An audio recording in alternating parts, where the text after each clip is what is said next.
آپ کو بتائیں کہ چیئرمین تحریک انصاف عمران خان علماء مشاعر کنونشن سے اس وقت خطاب کر رہے ہیں. آپ کو براہ راست لیے چلتے ہیں. سسٹم سوشل سیکیورٹی سسٹم بہتر ہے. فلاحی ریاستیں ہیں وہاں عدالتوں میں جاؤ, وہاں عدالتوں کے اندر کمزور سے کمزور آدمی کی عدالت کے اندر ان کو انصاف ملتا ہے. تو میں جب مدینہ کی ریاست کی بات کی, اور پہلے نہیں کی, جب ہمیں حکومت ملی تب میں نے شروع کیا. تو یہ میں نے لوگوں کو سمجھانے کی کوشش کی کہ دیکھیں جو وہ اصول تھے جس کے اوپر میرے نبی صلی اللہ علیہ وسلم نے مدینہ کی ریاست کھڑی کی تھی, کیوں اللہ ہمیں حکم کرتا ہے کہ نبی کی سنت پہ چلو؟ کیوں اس کا حکم ہے؟ ہماری بہتری کے لیے. اللہ کو تو بے نیاز ہے, اللہ کو تو آپ فائدہ نقصان نہیں پہنچا سکتے, لیکن یہ ہماری بہتری کے لیے کہ اگر ہم ان کی سنت پہ چلیں گے تو ہماری بہتری ہوگی. کیونکہ مدینہ کی ریاست میں یہ بھی ہمارے لوگوں کو نہیں پتا, دنیا کی تاریخ کا سب سے بڑا وہ انقلاب تھا. دنیا کی تاریخ میں اتنی بڑی تبدیلی نہیں آئی. 622 اور 632 کے بیچ میں وہ لوگ جن کی کوئی حیثیت نہیں تھی وہ دنیا کے لیڈرز بن گئے. یہ تاریخ کا حصہ ہے, یہ بھی ہمارے لوگوں کو نہیں پتا. 10 سالوں کے اندر صرف 1200 سے 1300 لوگ جنگوں میں مرے تھے دونوں طرف. جو جنگوں کے اندر دونوں طرف کیجولٹیز ہوئی تھی وہ 1200 سے 1400 تھی. لیکن اسی ٹائم میں سارا عرب بدل گیا, اور وہ لوگ جس طرح انہوں نے دنیا کی لیڈرز بن گئے. فکری انقلاب آیا تھا. تو وہ کیا چیزیں تھیں وہ انہوں نے ہمارے نبی صلی اللہ علیہ وسلم نے کس طرح ان کو چینج کیا, ان کا کیریکٹر کیسے بدلا, یہ ہمارے لوگوں کو نہیں پتا آج. میں نے اس لیے رحمت للعالمین اتھارٹی بنوائی, بڑے بڑے عالم کو ہم نے اوپر بٹھایا.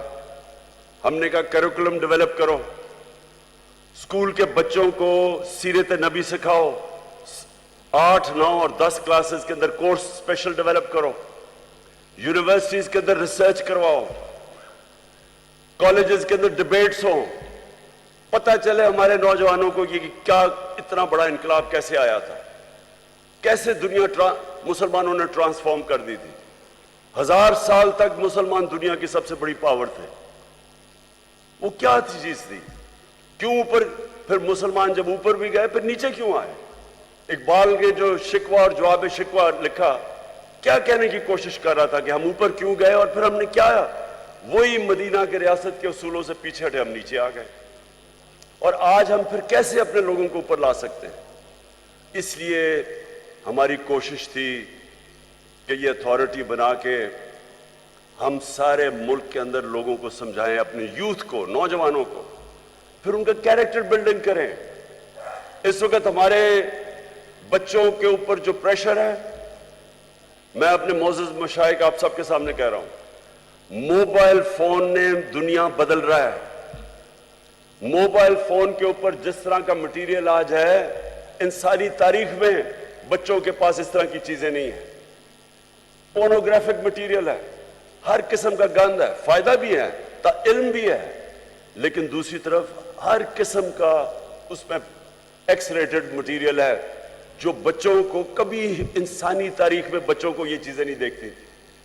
اگر اب ہم اپنے بچوں کی تربیت نہ کریں, اور میں سمجھتا ہوں کہ تربیت ہو ہی ایک طرح سکتی ہے کہ ہم سیرت نبی سے بچوں کو پڑھائیں, ان کا کیریکٹر بلڈنگ کریں. ایک چیز ہے جس طرح ہم اپنے بچوں کو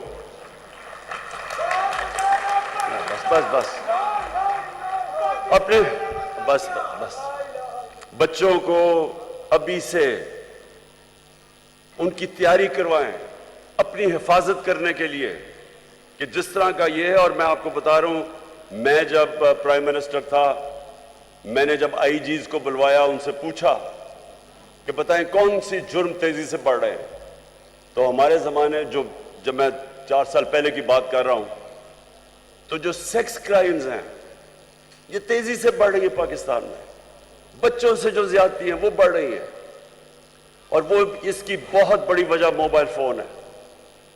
लेकिन हमें अब अपनी बच्चों की तरबियत की जरूरत है, और मैं फिर से कहता हूं कि एक ही तरीका है, हम अपने बच्चों का कैरेक्टर बिल्डिंग कर सकते हैं सीरत नबी से। और मैं दूसरी बात कहता हूं कि देखें, मुझे बार बार कहा जाता है कि आप बड़ी जिद्दी हैं आप, कि आप ये नहीं करिए, जो लोगों ने करप्शन की हुई है बस इनको छोड़ दें, इनको माफ कर दें, इनके ऊपर ना बात करें, मुल्क का सोचें। मुझे बड़े बड़े, जो मैं हुकूमत में भी था तो मुझे प्रेशर पड़ता था कि जी एनआरओ दे दो इनको। देखें, ये भी आपके लिए बहुत ज़रूरी है कि मेरे जो मोअज़्ज़ज़ मुशाइख हैं, आपको लोगों की तरबियत करनी चाहिए। देखें, हमारे नबी सल्लल्लाहु अलैहि वसल्लम रहमतुल आलमीन थे, उनसे ज़्यादा रहम करने वाला इंसान नहीं था, जिसको अल्लाह ने कहा कि सारी दुनिया के लिए रहमत बन के आए, मुसलमान हो या नहीं हो।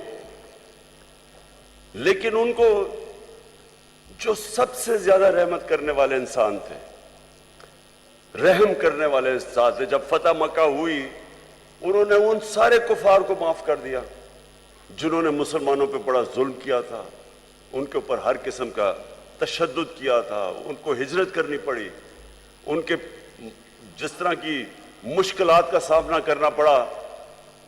तो जब फतह मक्का हुई तो उनको बदला तो लेना चाहिए था, लेकिन रहमतुल्लिल आलमीन ने सबको माफ कर दिया। लेकिन जब उनके पास एक आदमी आया और कहा कि देखें जी, ये कुरैश की लड़की ने चोरी की है, ये कुरैश की लड़की है, इसको माफ कर दें, तो तब उन्होंने कहा कि मेरी बेटी भी अगर चोरी करेगी उसको भी माफ नहीं किया जाएगा। यानी जिधर चोरी, आप जिस दिन चोरी को माफ करना शुरू कर दें, आप अपना माशरा तबाह कर देते हैं। उन्होंने जो उनकी हदीस है, अल्लाह के आखिरी पैगंबर की जो हदीस है, अच्छा, और मुझे ये भी नहीं समझ आती कि ये इसके ऊपर कंट्रोवर्सी क्यों है, जब कुरान में वाज़े लिखा गया है कि नबी सल्लल्लाहु अलैहि वसल्लम अल्लाह के आखिरी पैगंबर हैं, तो इसके ऊपर डिबेट क्यों है? जो नहीं मानता वो मुसलमान ही नहीं है। इस पे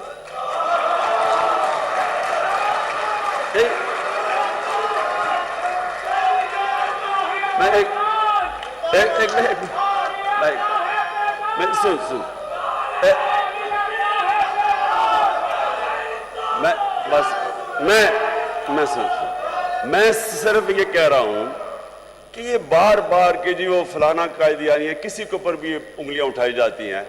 मैं सिंपल बात कर रहा हूं, जिसने भी कुरान पढ़ी हुई है उसमें ये चीज तो वाज़ेह है ना कि मोहम्मद मुस्तफ़ा नबी सल्लल्लाहु अलैहि वसल्लम अल्लाह के आखिरी पैगंबर है, वाज़ेह ही है। तो इसके ऊपर तो डिबेट ही नहीं है। हम ऐसे कभी किसी के ऊपर उंगली उठाते हैं। अच्छा, तो मैं ये अब आपको देखें, ये बहुत जरूरी है हम सब के लिए। ये जो वक्त है इस वक्त पाकिस्तान में, ये बहुत अहम वक्त है। वक्त क्या है कि हमारे मुल्क के ऊपर बैरूनी साजिश करके इस मुल्क के वो नामवर डाकुओं को ऊपर बिठा दिया गया है जो 30 साल से चोरी कर रहे हैं। मुल्क आते हैं, हुकूमत करते हैं, मुल्क को लूटते हैं, वापस बाहर चले जाते हैं, फिर एनआरओ लेके फिर वापस आते हैं, फिर चोरी शुरू कर देते हैं, फिर बाहर चले जाते हैं, पैसा मुल्क का बाहर ले जाते हैं। अब मुझे मैं सवाल ये पूछता हूं कि अगर एक बहसियत माशरा हम इस जुल्म और नाइंसाफी के खिलाफ अपनी आवाज बुलंद नहीं करते और इसका मुकाबला नहीं करते, हमारे और भेड़ बकरियों में कोई फर्क नहीं है। इससे बड़ा जुल्म क्या है? चोरी। आप ये ऐसे है कि आपके घर में कोई चोरी करे, चोरी करके चला जाए और थोड़ी देर बाद के जी मेरी चोरी माफ कर दो। कौन करेगा? आपको कोई घर लूट के जाए, माफ करेंगे उसको? कहेंगे पहले पैसे वापस करो। तो करप्शन तो मुल्क का पैसा चोरी है। वो जो सारे अवाम का, जो स्कूलों पे, अस्पतालों पे, जो हर चीज अवाम की सहूलतों के लिए पैसा, वो चोरी करके बाहर ले जाते हैं और फिर थोड़ी देर बाद कहते जी इसको माफ कर दो। और जब इमरान खान नहीं मानता तो कहते बड़ा जिद्दी है। भाई मेरा अपना पैसा होता शायद मैं माफी कर देता इन चोरों को, लेकिन अवाम का पैसा है ये, क्या गुर्बत है। लोग भूखे मर रहे हैं, 5 करोड़ पाकिस्तानी 2 वक्त की रोटी नहीं खा सकते, उनका पैसा चोरी करके तुम बाहर चले जाओ और फिर आगे कहोगे जी अब इनको एनआरओ दे दो। देखें ये मुल्क का मसला है। मेरे नबी सल्लल्लाहु अलैहि वसल्लम ने वाज़ेह तौर पे कहा कि जो कौम छोटे चोरों को जेल में डाल देती है और बड़े डाकुओं को माफ कर देती है, एनआरओ कर देती है, नहीं पकड़ती, वो कौम तबाह हो जाती है। आज आप कोई गरीब मुल्क में चले जाएं, क्योंकि मैंने सारी दुनिया देखी है, किसी गरीब मुल्क में चले जाएं, गुर्बत का असल वजह ये क्या है कि वहां ताकतवर कानून से ऊपर है, कमजोर जेलों में जाता है। अब किसी मुल्क में चले जाएं, नाइजीरिया तेल के जखीरे पे बैठा हुआ है, सबसे ज्यादा जो तेल है वो नाइजीरिया के अंदर है, वहां गरीबों की फौज है। वहां क्यों गुर्बत है?